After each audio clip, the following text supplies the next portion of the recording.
Thank you very much for that look. I really appreciate it. Joining me now for more on this is Democratic Congresswoman Stacey Plaskett of the U.S. Virgin Islands. She's the co-chair of the Congressional Caribbean Caucus and a member of the House Haiti Caucus. Thank you so much for being here. So on this new reporting that we now have in from my colleague Rosa Flores, that nearly 1,000 Haitian migrants are being released into the United States, despite the claims that we've heard, like the hardline approach from DHS, that they would be immediately expelled. What is your reaction to that? Well, I don't have the specifics of those individuals, and I understand them to be families that are going through processing as other immigrants are. I would emphasize to you that they have taken, the Biden administration has taken a hard line and are expediting thousands. We understand that it will be almost tens of thousands that go back within the next 96 hours, and indeed almost 9 days, that this process that had been under the Trump administration during the coronavirus has allowed the administration to remove these individuals. My concern is not for those individuals that they are finding to be appropriate to put through processing, but those individuals and the treatment that they are receiving, as well as the message that they're receiving in South America through smugglers and others that are taking advantage of them in their neediest time to try and make such a dangerous trek.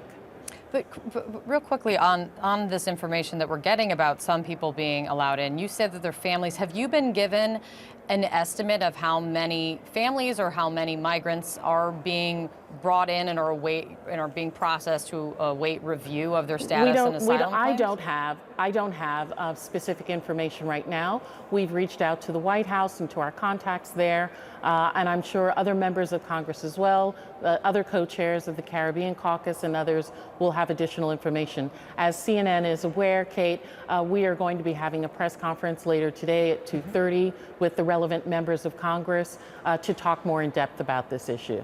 So, as you have mentioned, you, as well as many members of Congress, are calling for a halt of these repatriation flights back to Haiti that the Secretary and the Department of Homeland Security have promised will continue.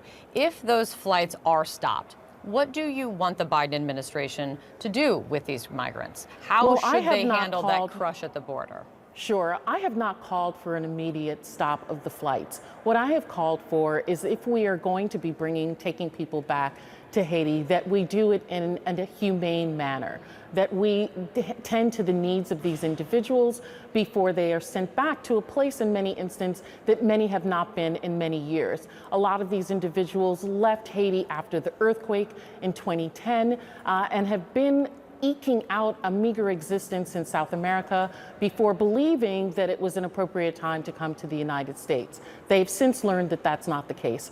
I am calling not only, America has done a tremendous job after the earthquakes, after this last earthquake, as well as after the assassination, of providing aid.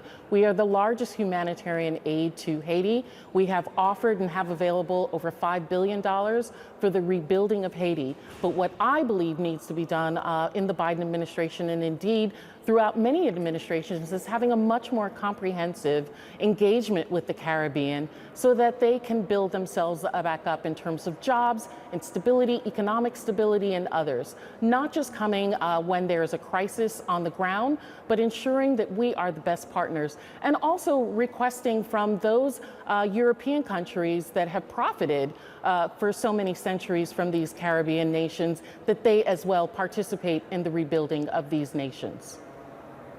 Congresswoman, thank you very much for your time. Much more to come on this for sure. I really appreciate it.